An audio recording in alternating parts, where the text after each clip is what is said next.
Seu paciente tem pânico dos alimentos? Então vem comigo que eu vou te falar tudo sobre esse assunto.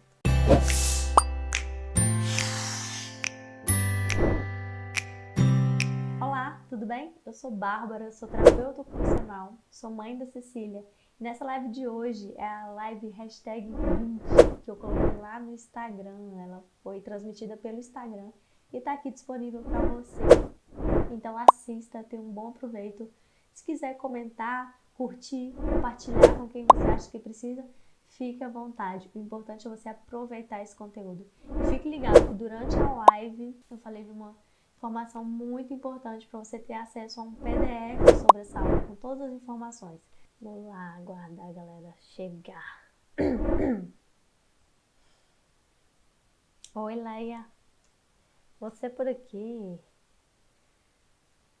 Blue Sense TO do Rio de Janeiro. Legal. Vamos lá, hoje eu quero ver essa live bombar, que vai ter um presente no final.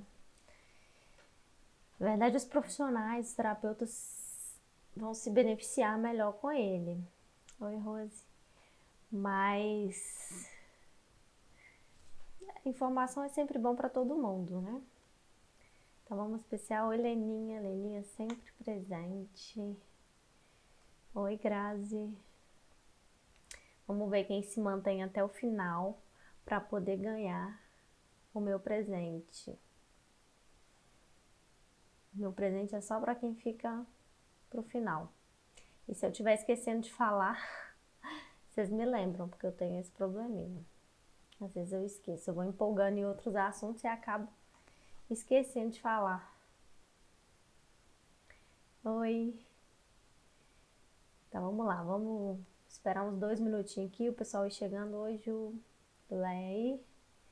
O pessoal ir chegando para a gente começar o assunto, que é pânico dos alimentos, né? Quantas crianças que chegam pra gente e aí os pais falam, nossa, parece que ele tem muito medo da comida, ele tem pavor de comida, ele olha e começa a gritar e tal. Tem umas coisas assim que a gente escuta. E aí é isso que eu quero conversar com vocês hoje. Conversar não, né? Falar, porque conversar é quando... Apesar que vocês podem mandar mensagens, né? Então a gente vai trocando informações aí. E as perguntas eu respondo no final, senão eu perco meu raciocínio. Gente, eu não sei falar uma coisa e voltar, eu fico completamente perdida. Mas nós vamos falar de pânico dos alimentos, só mais um minutinho que eu vou começar. É a live 20, vocês viram lá no meu stories, né? Gente, eu não sei nem fazer conta. Na verdade, eu sei fazer conta, né? 13 mais 7 é 20, que hoje é dia 13/7. É igual a 20, a live 20. Mas eu coloquei 18, né? Na verdade, foi... Ah, Samara ali... Na verdade, foi um erro de digitação, não um erro de cálculo, né? Esse cálculo, na verdade, nem fui eu que fiz, então a chance de eu errar foi bem mínima. Oi, Gabi. A Gabi é aluna do curso e ela trouxe um caso super legal, que nós vamos usar ele no módulo 6. Vai ficar muito massa. Então vamos lá, gente. Bora. Deixa eu começar a falar. Quem for chegando vai se atualizando aí no assunto. Então, o tema é pânico de alimentos, né? As crianças que têm medo. Se seu paciente tem pânico de alimentos, se seu filho tem pânico de alimentos, o que fazer, né? E o que é realmente? É um trauma? É alguma questão sensorial? O que está acontecendo que ele tem tanto medo assim dos alimentos? Onde que está esse problema? Onde que é a raiz desse problema? Como que eu vou pensar que raciocínio clínico que eu vou utilizar para poder tratar essa criança? Como que eu vou intervir? Então a ideia aqui dessa live de hoje é isso. Então eu vou falar um pouco sobre fobia alimentar, sobre alguns padrões sensoriais, né, de transtorno de processamento sensorial, principalmente aversão e sensibilidade. Vou juntar essas informações, como que a gente vai juntar isso e como que a gente vai intervir. E, gente, aproveitar que a Samara tá, aliás, não sei se ela tá aí ainda,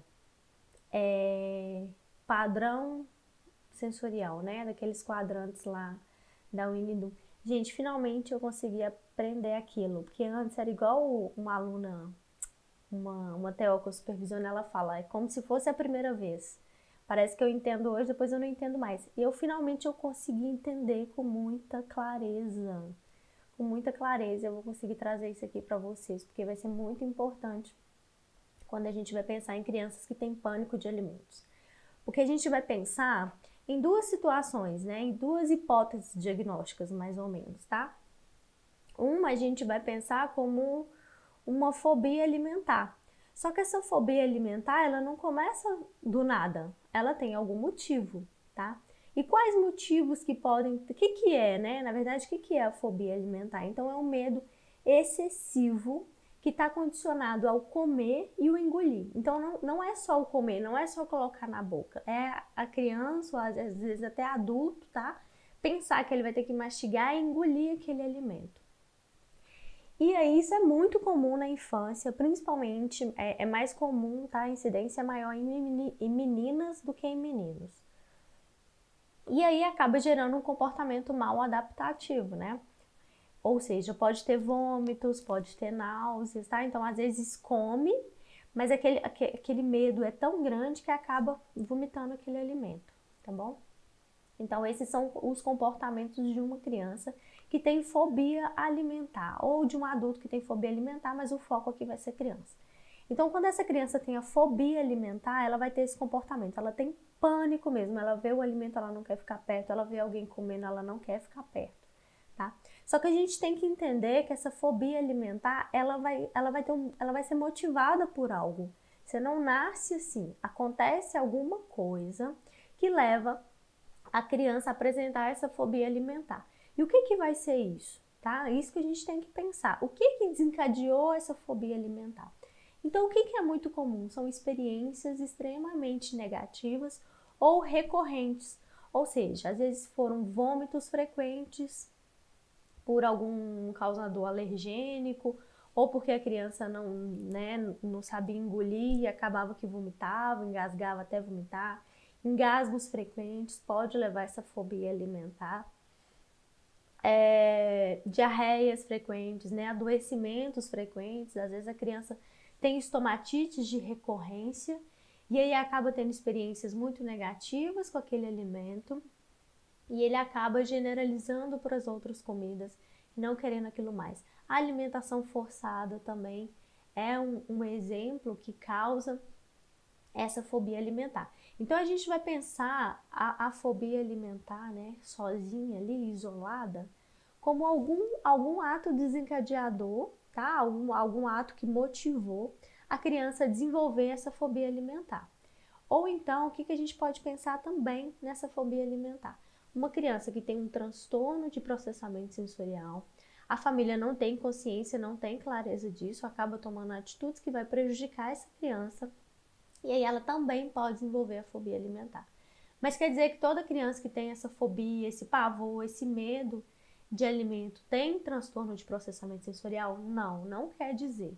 Então, se os pais chegaram, né, para TO, chegou pra gente falando que essa criança tá com muito medo dos alimentos e tal, não dá pra gente já falar que ela tem um transtorno de processamento sensorial.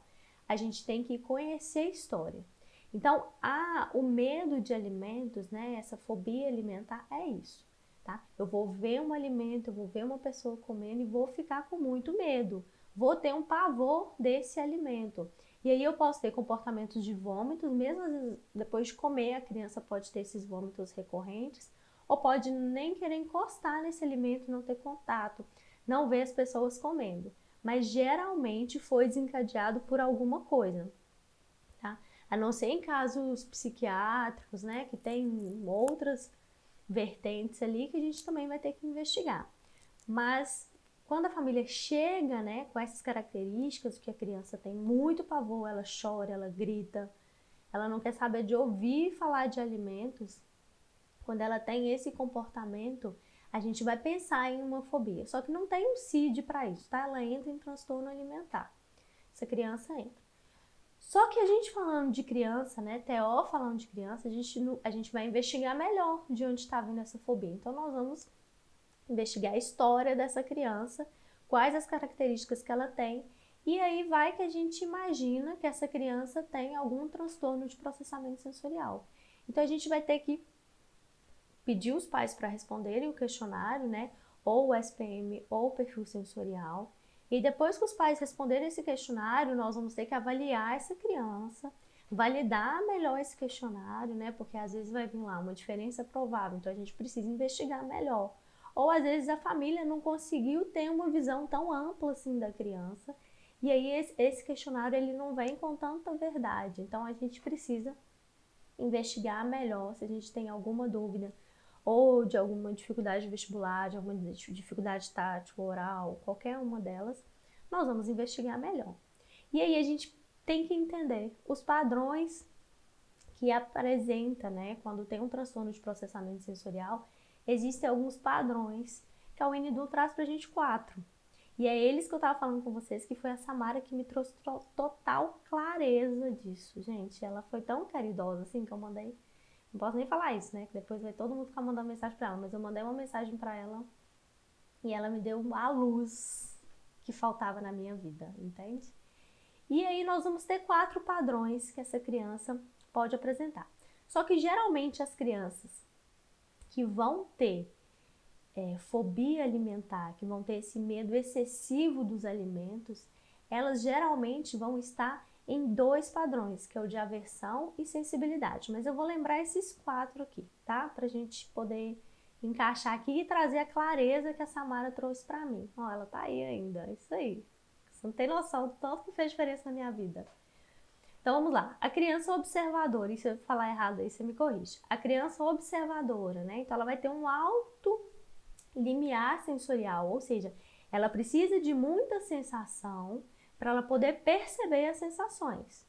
Só que essa criança observadora, apesar de precisar dessas sensações, ela não busca, tá? Ela fica ali, à espera que essa sensação chegue para ela, né? Só que isso não é um perfil que geralmente aparece pra gente quando uma criança tem fobia alimentar, tá? Então a gente vai ter que fazer esses links aí. Uma criança exploradora, ela também tem um alto limiar, então ela precisa de muitas sensações para perceber as sensações. Só que essa é uma criança mais ativa, ela vai buscar a sensação, então ela vai escalar nos móveis, ela vai pular, ela quer buscar, tá? E não quer dizer que uma criança que é observadora, ela pode ser exploradora, ela pode ser esquiva, ela pode ser sensível. Porque vai depender de qual sistema que a gente está falando, tá? A criança que se esquiva, ou seja, ela tem um baixo limiar sensorial, um pouquinho de sensação que chega para ela, o cérebro dela já interpreta como muita coisa. E aí essa criança esquiva é a criança que vai fugir, que realmente vai aumentar muito o nível de alerta, entra num processo de ansiedade maior. Então é muito comum essas crianças que têm esse padrão de se esquivar dessas sensações, né, de ter esse medo, ela apresenta esse comportamento também desse medo excessivo, de fugir. Então isso acontece parecido com a fobia alimentar. Mas quer dizer que essa criança que tem fobia alimentar, ela tem transtorno de processamento sensorial com padrão esquiva? Não necessariamente, tá? Mas ela pode ter. E é importante a gente investigar isso, né? Quando eu tô falando de TO no caso. E o padrão sensível, esse também vai ter um baixo limiar, ou seja, essa criança também precisa de pouca sensação para perceber, para o cérebro dela perceber essa sensação. Então, um pouquinho de estímulo tátil, ela já percebe aquilo como muito, ela já percebe. Só que é uma criança que consegue brincar, porém de uma forma muito cuidadosa. Ela tem que gerir, ela tem que controlar, ela tem que dar conta de tudo. E ela não suporta ficar muito tempo numa brincadeira que ela vai interpretar com baixo limiar, tá? Então ela brinca ali um pouquinho, então é uma criança que tem uma hipersensibilidade tátil, mas tem esse padrão sensível. Então ela brinca ali de se sujar, brinca com a tinta, mas ela não se mantém por muito tempo. Ela não tem esse medo excessivo. E isso vai apresentar mais nesse padrão esquiva. Só que, às vezes, é uma criança que é sensível e dependendo de como a família levou essa alimentação, né? Se ela interpretou que aquilo era uma coisa de criança, que era uma bobagem, que tinha que comer mais, que tinha que dar umas forçadinhas, e essa forçadinha às vezes a família nem interpreta como forçadinha, tá? Que é um aviãozinho pro papai, um aviãozinho pra mamãe, vamos enganar, vamos comer com a televisão e tal. Isso também é forçar, eu gosto de falar isso sempre. E aí, essa criança às vezes que era sensível, a família foi, você tem que experimentar, você tem que provar e tal, e foi insistindo, às vezes mesmo a criança fazendo ânsia, fazendo vômito, aquele alimento estava ali à disposição, e ela pode também desenvolver uma fobia alimentar. Então a gente tem que entender que uma coisa não quer dizer outra, necessariamente, tá? Mas um transtorno de processamento sensorial pode sim desenvolver uma fobia alimentar. E condutas, né, experiências ruins dessa criança aqui, principalmente ali na introdução alimentar, com 2 anos, que tem uma seletividade natural, ela pode acabar desenvolvendo essa fobia alimentar. E aí, na hora que ela desenvolve, né, esse medo excessivo pelos alimentos, muitas vezes os pais, eles não sabem mais o que faz, né? Eles não sabem o que fazer, como fazer, que atitude tomar. Às vezes acaba piorando a situação, ou às vezes vão para profissionais que não estão tão preparados para esse processo, e essa fobia pode aumentar, ou às vezes até desenvolver. Às vezes era uma criança que só não comia, foi para uma terapia que excedeu na quantidade de estímulos com os alimentos, e essa criança teve pavor. Eu acompanho um caso assim.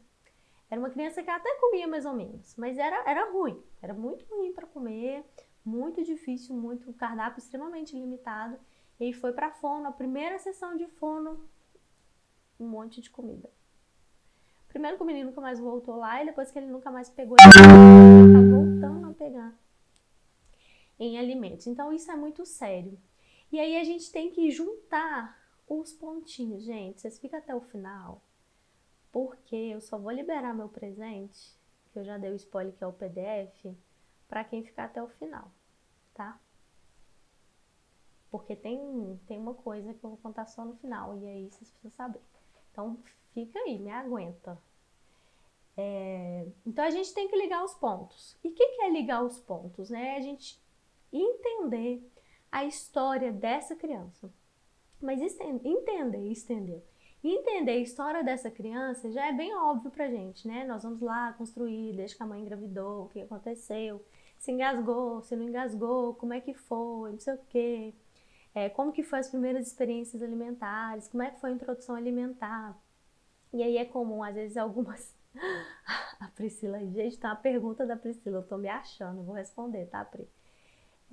E aí teve a introdução alimentar, algumas crianças nessa introdução alimentar, às vezes elas já começou a apresentar dificuldade. Algumas não, comia de tudo e chegou lá nos 2 anos, começou a apresentar dificuldade. E aí a gente vai entender como é que foi todo esse processo da criança. E é fundamental a gente entender como que foi. Mas a gente também tem que entender qual foi a reação da família, qual foi o comportamento da família em cada etapa do processo. E além de entender o comportamento da família, a gente tem que entender o que a família passou lá na infância dela. Então, às vezes foi uma mãe que não comia bem, e aí às vezes os pais forçavam a alimentação, era chinelada, só podia sair da mesa depois comia tudo, era só o olhar. Então a gente tem que entender também como que foi a história dos pais em relação à alimentação. Porque a gente está falando de medo.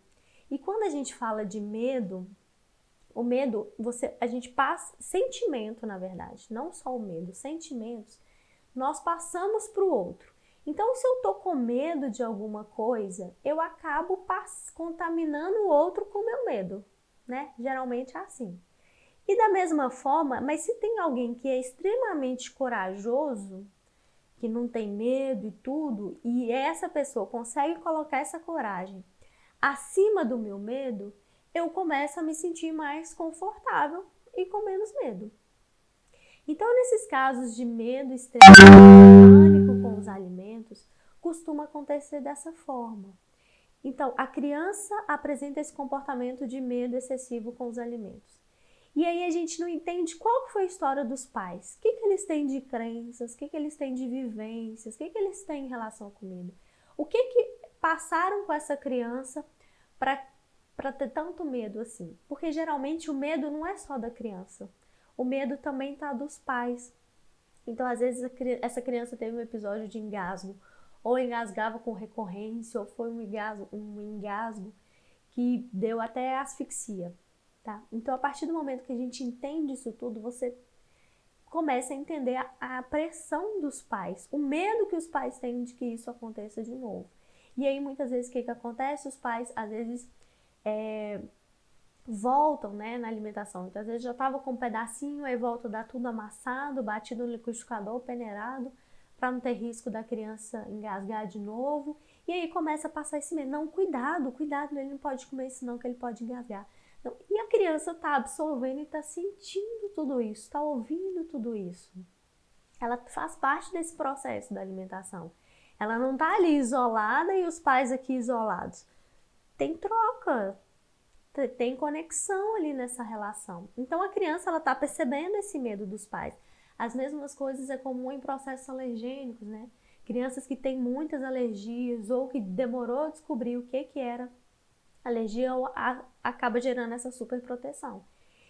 E aí os pais vão ficando com medo, né, da criança desenvolver outra alergia e aí começa, não, isso faz mal, não, isso não é bom, isso não pode comer, isso não sei o quê, porque realmente faz. Mas aí a criança vai absorvendo isso de que esse alimento faz mal. Ou, muito comum também o que a gente está vivendo atualmente é que nossos alimentos estão extremamente contaminados com agrotóxicos. Então, às vezes, também vai gerando esse mal-estar, essa coisa de que está tudo contaminado, que tudo faz mal. Então, isso está sendo comum, na verdade, nos adultos. Muitos adultos estão desenvolvendo medo extremos aos alimentos porque acha que está tudo contaminado, que tudo vai fazer mal, então não pode comer isso, não pode comer aquilo, não sei o que inflama o organismo, não sei o que faz isso. E aí vai desenvolvendo um medo com os alimentos, tá? E aí na hora que a família começa a fazer essa redoma, né, de medo, e o que a criança aprende? Ela aprende aquilo que os pais passam para ela. Então, se os pais estão passando confiança, ela vai se sentir confiante. Se os pais estão passando medo, essa criança vai sentir medo. Então, por isso que é legal a gente entender essa família, ajudar com que essa família olhe para esse problema, olhe para esses próprios medos, olhe para a história dela, para ela conseguir olhar para a criança e passar segurança para essa criança. Como eu falei, se tem uma pessoa com muito medo e se a outra tá ali mais ou menos, as duas vão ficar morrendo de medo. E às vezes não tem nem nada. Você tá assistindo filme de terror com alguém, você fica meio tenso ali, se alguém começa a falar demais, ficar com medo demais, você fica com medo demais também. Agora, se tem uma outra pessoa que consegue passar segurança, ser firme, não fraquejar, vamos colocar assim, você começa a relaxar também. Fala, não precisa disso não, é só um filme, não tem nada a ver e tal. E aí você vai relaxando. E a relação dos pais com a criança tem esse poder. Então, na hora que a gente junta os pontos, é juntar os pontos o quê? Na história. O que fez desenvolver esse medo excessivo? Porque a gente vai conseguir entender em algum ponto da história dessa criança que não tinha esse medo. Nem que seja quando ela amamentava. E aí, às vezes, ela estava lá amamentando no peito. Aí, o que aconteceu? De repente, ela parou de mamar. Ela não quer mais mamar. E a única forma que ela aceita tomar o leite é dormindo. Acontece essas histórias. E aí a gente tem que... E aí ela, desde então, ela tem muito medo de comida, essa criança. E aí a gente vai pensar em vários fatores. Peraí, o que aconteceu? Ela engasgou com o leite da mãe? Ela teve refluxo? Qual situação negativa que aconteceu? Teve um trauma na família, né? Perdeu alguém, essa mãe ficou muito desesperada. Então a gente tem que construir. E às vezes, quando isso tem uma dimensão que nós não vamos dar conta, né? Que isso é muito maior, nós vamos procurar uma ajuda psicológica para essa família, tá? Às vezes já tem, às vezes não. E a gente vai procurar uma ajuda psicológica para poder a família poder se acalmar, se tranquilizar e se encorajar para esse momento, para ela dar conta disso com a criança, tá? Mas a gente precisa fortalecer esse pai e essa mãe. Porque se quem é o elo da criança, né? Quem que é o elo de confiança? É o pai e a mãe. Se eles estão enfraquecidos, como é que essa criança fica? Ela também vai ficar enfraquecida. Ela está aprendendo o que é confiança, o que é troca, o que, entendeu? Ela está aprendendo isso com os pais. A primeira relação que ela tem de confiança com o mundo é com os pais. Então ela precisa retomar essa confiança, ela precisa se sentir confiante, né? Ela precisa sentir que ela não está sozinha, que ela não está frágil, que ela tem um suporte dessa família, ela tem um apoio dessa família. Aí sim a gente vai começar a minimizar esse medo para a gente começar a introduzir esses alimentos na vida dela. Então a primeira coisa é isso, a gente tem que fortalecer essa família. Se tem uma fobia alimentarista, se tem um medo excessivo, se tem um pânico excessivo com os alimentos, nós também vamos ter pais que estão com medo. E às vezes o medo que eu falo dos pais é, eu já não tenho nem coragem de oferecer isso para ela mais. Eu já nem deixo na vista mais, porque eu já sei como é que é, ela joga o prato longe. Aí você pergunta aos pais, como que é na hora que você vai oferecer o alimento pro seu filho? Nossa, eu fico muito ansiosa. Nossa, eu fico tão nervosa. Nossa. Ou seja, tem horas que a gente tem que olhar muito mais para os pais, para a mãe, né, que geralmente alimenta ali essa criança, chamar esse pai também para esse suporte. Essa criança não tem que estar só com a mãe, ela tem que ter os dois lados, né? Para a gente poder estruturar novamente essa família, tirar o medo de apresentar os alimentos, porque pensa, se alguém chega para mim oferecendo um negócio assim, tremendo, com a voz tremendo, a gente percebe que está ansioso, a criança tem uma conexão enorme ali com a mãe. A criança sabe quando a mãe vai viajar no outro dia, sabe quando a mãe vai numa festa à noite, ela sabe disso tudo. Então ela sente que a mãe está oferecendo aquela comida ali ansiosa, nervosa, suando frio. E ela pensa, pra que eu vou comer isso? Tira de perto de mim, pelo amor de Deus, tira isso de perto de mim. E aí a gente tem que entender também o temperamento dessa criança, mas aí não dá tempo de eu falar muito de temperamento. Mas tem um vídeo meu lá no YouTube que fala de temperamento, depois vocês vão lá e assistem. Então, e aí cada criança vai reagir de uma forma, né? Tem história dessa família, tem o perfil de todo mundo aí, pra gente poder entender. Então, a forma de intervir é trazer segurança para a criança. E aos poucos a gente conquistando isso novamente para a gente poder ressignificar o que é comer, o que é alimentar, qual que é o papel disso na nossa vida, né? Que tem um papel, além do nutricional, de nos manter vivo, fazer a criança crescer, fazer a gente adulto engordar e etc. Tem um papel social, né? Um papel de aprender, de troca enorme. E aí, se a gente fica focado só nesse medo, só nessa angústia, a coisa meio que desanda e fica sem rumo. Fica completamente sem rumo, tá? Então, a gente tem que ressignificar esse processo e entender. E outra coisa que é importante fazer é o seguinte, quando a gente vai junto com essa família e ela olha para aquilo que ela tem medo, o que a gente vai fazer? A gente vai ancorar fatos, tomar atitudes para que aquele medo não se concretize mais. Vamos pensar aqui em uma criança que tem alergia. A família morre de medo dela ter uma alergia porque foi muito séria, fechou a glote, nananana. Nós vamos fazer um belo de um exame dessa criança, nós vamos investigar tudo que pode causar alergia nessa criança e nós vamos eliminar qualquer possibilidade dela ter contato com esse alimento. Então, o que a gente está dando para a família aí? O que a família está fazendo? Está se resguardando da criança não ter um processo alérgico, pelo menos naquele ambiente domiciliar que a gente tem controle. Vai sair? Leva a comida da criança para evitar esse tipo de risco que realmente pode levar a criança à morte. Tá? É uma criança que tem engasgos frequentes e tal. Vamos na fono, a gente não sabe. Se tiver uma disfagia, tem que olhar, tem que treinar. Vamos evoluir com a textura desses alimentos aos poucos, até a criança e a família ter a confiança de que ela não vai engolir mais, não vai engasgar mais, que isso não vai acontecer novamente. Então, a gente vai cercar, tá? Para que isso não aconteça novamente. Vamos tirar o medo, né? Vamos dar segurança para os pais, para que eles sejam capazes de dar segurança para a criança. E a mesma coisa para nós terapeutas. A gente não quer que o paciente tenha uma crise alergênica lá no nosso consultório ou que engasgue lá no nosso consultório. Então, dependendo do caso, nós também vamos ter que nos resguardar de qualquer coisa. Então, se é uma criança que tem um histórico de alergia, vamos ver o que ela tem alergia, o que ela pode comer, o que ela não pode comer. Tem essa lista lá no prontuário dela para você se resguardar, para você poder falar, poder depois falar assim, olha, aqui não foi. Porque a única coisa que ela come que é isso, isso e isso. Ou então a única coisa que você oferece para ela no seu consultório são os alimentos que a família traz de casa. Porque às vezes isso também gera medo na gente, né? Nossa senhora, se acontecer alguma coisa com esse menino aqui, aí eu não sei o que eu faço e tal. Então aí até o terapeuta dá uma travada, entendeu? E aí a gente não dá pra gente dar travada. Porque os pais vão usar a gente como espelho. Nós somos as seguranças para os pais e os pais é a segurança para a criança. Então a gente precisa trazer essa segurança para a família. A gente tem que ter certeza do que está fazendo. Então, não expor a criança a alimentos excessivamente nesse primeiro momento.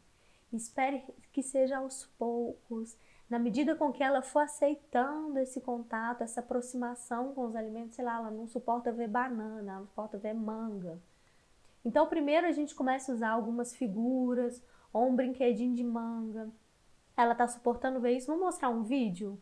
Vou mostrar um vídeo lá no YouTube, alguém cortando a manga. Mostrou lá no YouTube, ela conseguiu assistir numa boa. Vamos colocar a manga mais visível em casa. Ah, ela tá conseguindo ver a manga, então vamos pegar a manga para entregar pro papai. Conseguiu entregar a manga pro papai, vamos fazer um suco com a mamãe. E aí a gente vai fazendo essa reaproximação e essa ressignificação. Assim que a gente consegue. O dia que essa criança quiser colocar na boca dela, ela coloca. Nós vamos fazer todo esse trabalho, mas quem decide se vai ou não colocar na boca é a própria criança. Nós damos os exemplos, nós damos as oportunidades, nós damos todo o amparo que essa criança precisa. Mas a decisão é dela. Tem que ser dela. Então não existe isso, vamos dessensibilizar, vamos colocar um pouquinho ali, um pouquinho aqui. Gente, não existe enganar a criança. A gente está criando uma relação de confiança. A alimentação é uma relação de confiança. Então, se vai colocar manga no suco, avisa a criança que vai colocar manga no suco. Se ela quiser, ela toma. Se não. É difícil a gente pensar isso, porque a gente tem casos muito extremos, eu sei disso. Mas a gente precisa retomar a confiança dessa criança, que tá quebrada, tá perdida. Então, tanto na terapia quanto em casa, essa confiança tem que ser mantida. Gente, eu preciso de uma água, porque eu tô falando assim, né? Igual uma... Vai lá pegando a garrafinha da Cecília aqui emprestado.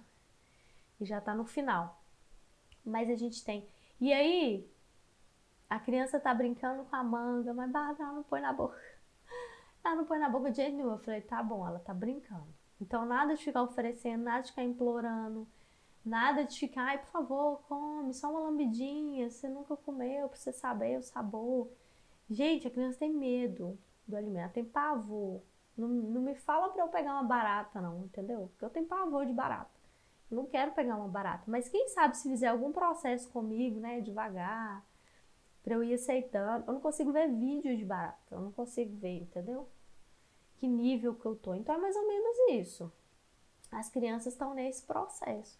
Então é legal a gente fazer esses paralelos extremos com a gente, né? Nós adultos, que já temos total consciência, escolha, sabemos que tudo é um processo, nada é imediato e tal. Imagina para criança, tá? Então agora eu vou começar, dei meia hora, 40 minutos quase falando.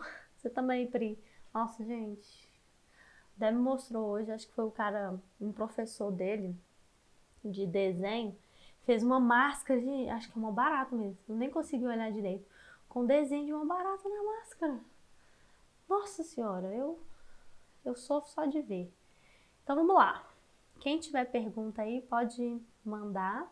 Gente, essa live não fica gravada aqui mais, tá? Então assiste aí. Depois eu mando ela lá pro YouTube, mas a princípio ela fica só aqui. Eu vou responder a quem mandou primeiro. Eu sinto cheiro de barata.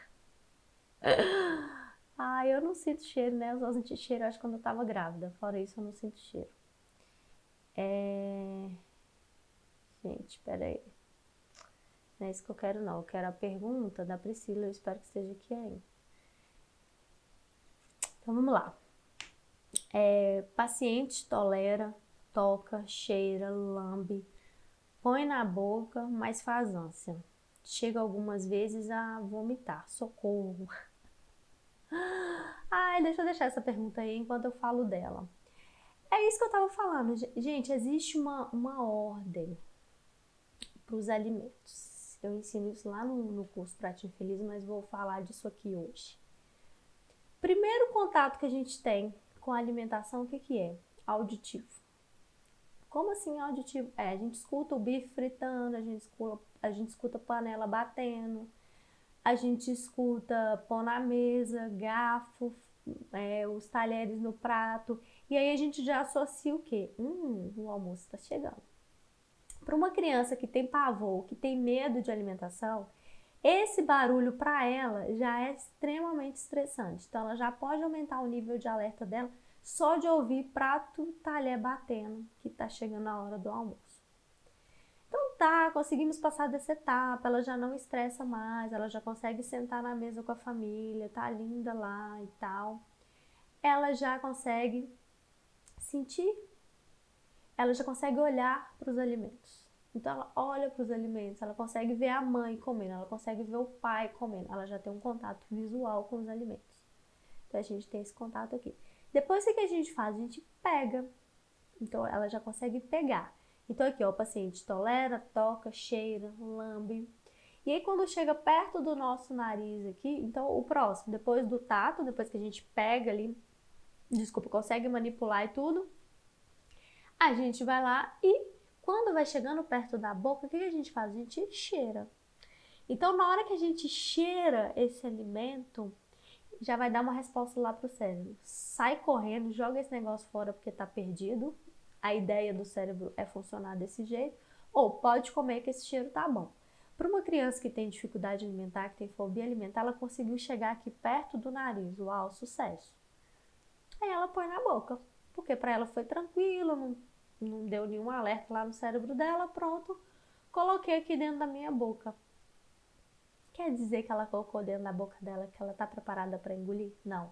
Lembra que eu falei lá, a fobia de alimentos, de mastigar e engolir. Então, às vezes, a criança ela está preparada para comer, tá tudo, tá organizadinho, bonitinho, propriocepção, interocepção, vestibular, tudo certo, tá aqui na boca para comer, ela sentiu o sabor e tudo, mas ela não tá pronta para engolir. Aí ela pode fazer a ânsia, porque às vezes ou o volume foi grande, ou ela pode até fazer o vômito, às vezes até de outros alimentos que ela já tinha comido ali atrás, ela vai lá e faz isso. Mas por quê? Ela tá aqui no nível do paladar, tá? Só que ela ainda tá aqui. E essa parte aqui do paladar ainda não tá 100%. Então tá aqui ainda. E na hora que chega no paladar é que realmente ela sente o sabor, realmente ela sente a intensidade de sabor. E aí ela pode ter esse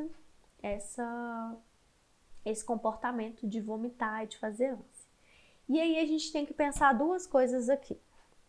A gente pode pensar em uma questão realmente de tolerância, não tolerar o sabor, não tolerar o gosto, tá? Não tolerar o cheiro e tal, ou comportamento.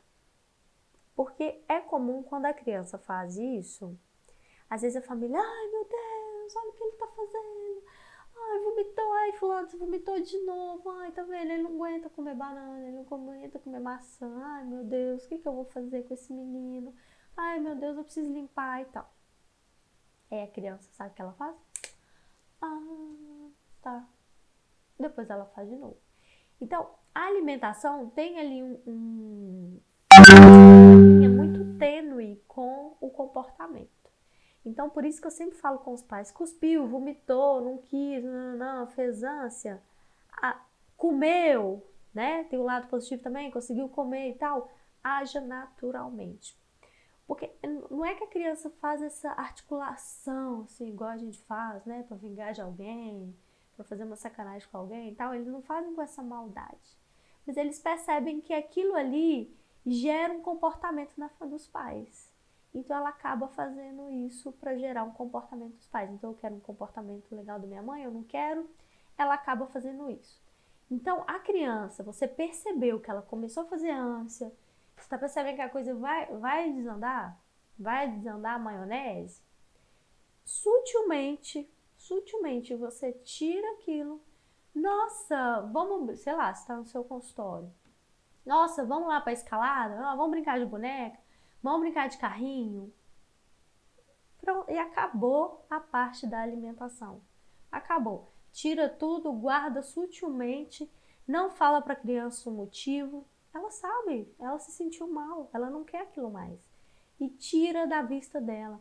Porque se a gente continua nesse processo, ela continua vendo, ela continua sendo estimulada com aquele alimento pelas outras vias, o que ela vai fazendo? Ela vai reforçando essa informação negativa que ela tem de determinado alimento.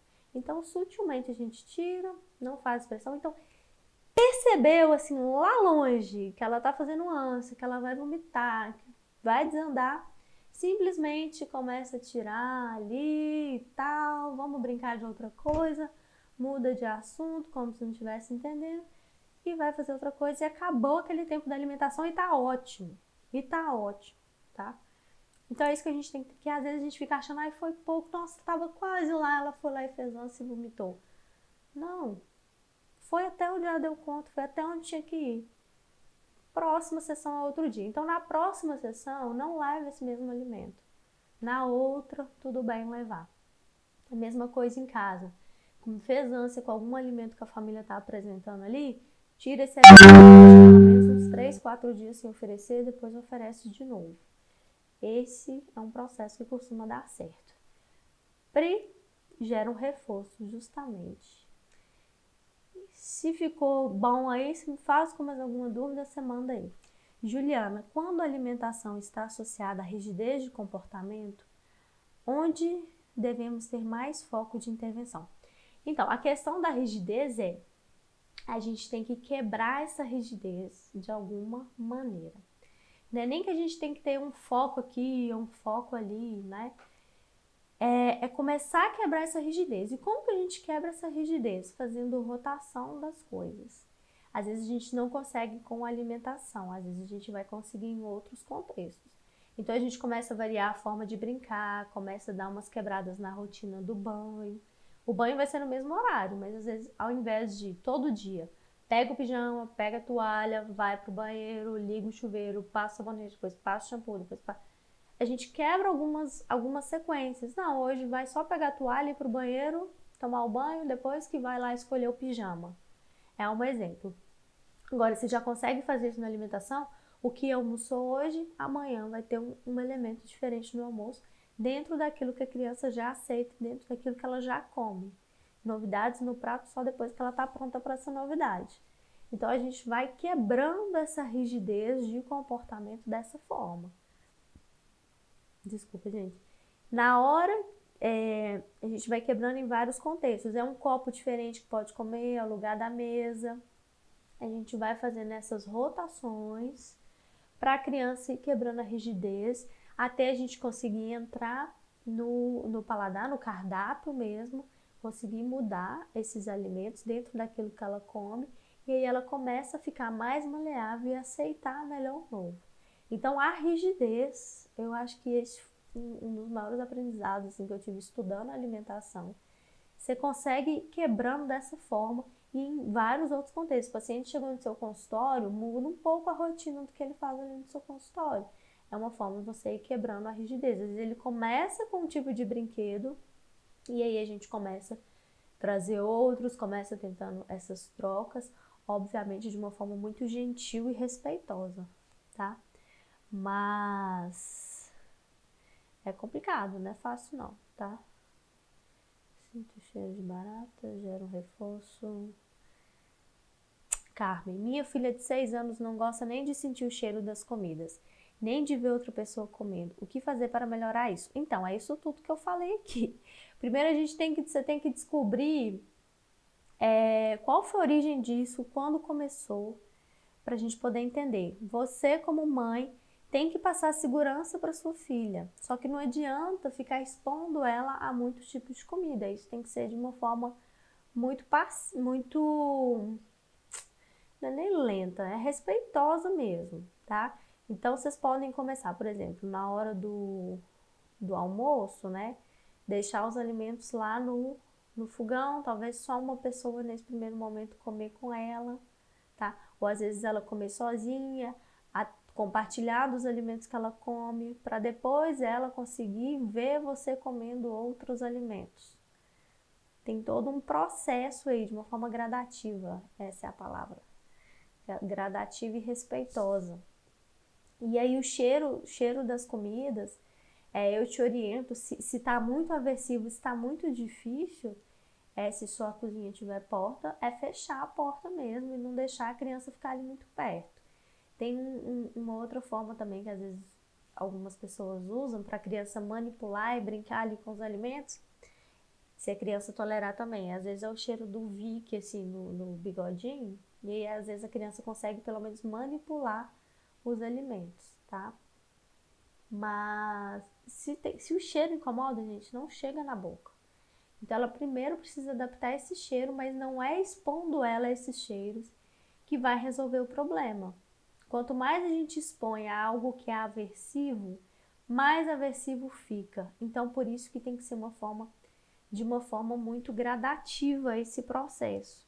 Então fecha a porta da cozinha, aí sei lá, vai fazer uma comida que ela já gosta, que ela já tolera, aí você deixa ela ali mais perto, chama ela para ver. A partir do momento que ela não está suportando mais, tira e tem que investigar se tem alguma questão, algum transtorno de processamento sensorial, porque precisa ser tratado para ela conseguir tolerar melhor esses cheiros, tá? Mas aí tem que ver se é alguma questão sensorial ou se foi algum medo excessivo que desencadeou essa dificuldade de sentir cheiros. Mas geralmente essa dificuldade com cheiro é de origem sensorial, então precisa de um terapeuta ocupacional para poder auxiliar aí no tratamento. Eu começo a pegar o trem aqui até, começo a sacudir toda. Carmen, assim, é meio difícil eu falar tudo que tem que fazer aqui, mas espero que tenha dado uma clareada aí, tá? Gente, então, vocês que estão aqui, já tá quase acabando a live, vocês ganharam de presente um PDF dessa aula de hoje. Tudo explicadinho, porque eu faço um roteiro para todas as aulas. Só que hoje eu resolvi fazer um roteiro mais bonitinho e quem sabe eu levo isso para as outras lives. Só que é o seguinte, vocês vão ter que pegar isso lá no meu canal do Telegram. Tá aí, estou abrindo meu canal do Telegram hoje, em comemoração a essas 20 lives, essas 20 semanas, eu aqui expondo meu carão para falar as coisas. E aí eu vou mandar esse PDF lá, só que esse PDF tem uma senha para abrir. E aí a senha é live 20. Vou escrever aqui para ninguém ter dúvida. Hashtag live 20. Daí vocês vão ter que entrar lá no meu canal, ele nem tá lá ainda, eu ainda vou mandar. Vocês vão entrar lá e aí eu vou mandar esse PDF. E lá nesse canal eu vou começar a falar alguns insights, coisa que não dá muito tempo para eu organizar, né? Para eu montar aqui, eu tenho que ficar mais ou menos bonitinha, apresentável. Eu mando lá no Telegram é fácil, que eu mando um áudio, eu não preciso estar arrumadinha, né? Eu não preciso de muito preparo para mandar um áudio lá e falar as coisas, as ideias que vem na minha cabeça. Então a ideia é mandar PDFs de lives lá, mas provavelmente quase todos vão ter senha, e a senha eu só falo nas lives. Então vocês ficam de olho, que bom que vocês tenham gostado, foram ótimas segundas, que legal, e vai continuar. Agora eu tô com mais gás ainda, né? Tô com mais ideias. Depois que eu abri a turma do curso também, eu tive mais ideias, mais insights, então tá sendo muito legal, assim. E aí daqui a pouco esse PDF vai estar lá. Deixa eu mostrar pra vocês aqui, ele tá super bonitinho. Fiz com o maior carinho, deixa eu virar a câmera aqui pra vocês verem aqui no computador. Olha, todo coloridinho. Tá bem legal. Não é muito grande não, mas é um resumão da aula, porque às vezes as informações se perdem. Então, enquanto eu fazia o roteiro para a nossa live de hoje, enquanto eu estudava, eu fiz algo bonitinho aqui para mandar para vocês lá. Então a senha #live20 tá lá no canal do Telegram. Espero vocês lá. Ah, Cacá, é Cacá mesmo, né? Obrigada, legal, já quero. Pois é, então entra lá no canal do Telegram.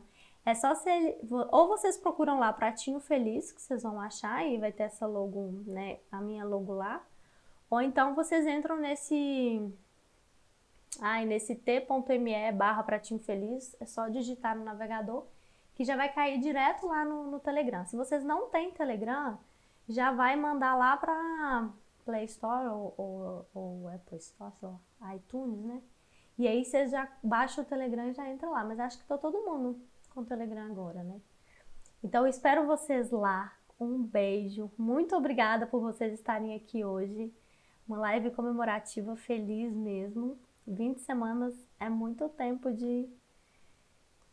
quando a gente quer insistir em algo, né? Mas olha, beijo no coração de vocês. Boa semana para todo mundo. Bons atendimentos. E qualquer coisa que eu puder auxiliar, me mandem no direct. Me manda alguma coisa aí que eu tô à disposição, tá bom? Beijo, fiquem com Deus. Daqui a pouquinho eu fecho aqui. Às vezes a galera manda... Obrigada, ó, quem fala, né? Quem fala, obrigada Pri, obrigada Grazi. E beijo pra vocês e fiquem com Deus. Persistência é a chave do sucesso, justamente, Ju. E a Juliana é uma mãe de um querido que sempre me apoiou muito. Até sábado, né, gente? Sábado tem aula ao vivo com as alunas do Pratinho Feliz. Responder as dúvidas lá. Mas ó, beijo, fiquem com Deus. Link tá na bio, gente. Aí, ó, minha diretoria aí, ó, mandando. Link tá na bio. Mais fácil ainda, vão lá no meu perfil, tem aquele linkzinho lá, clica lá que vocês vão achar o canal do Telegram lá. E já vão lá que eu vou sair daqui pra colocar e a nossa live vai acabar também. Beijo, fiquem com Deus. Tchau, tchau.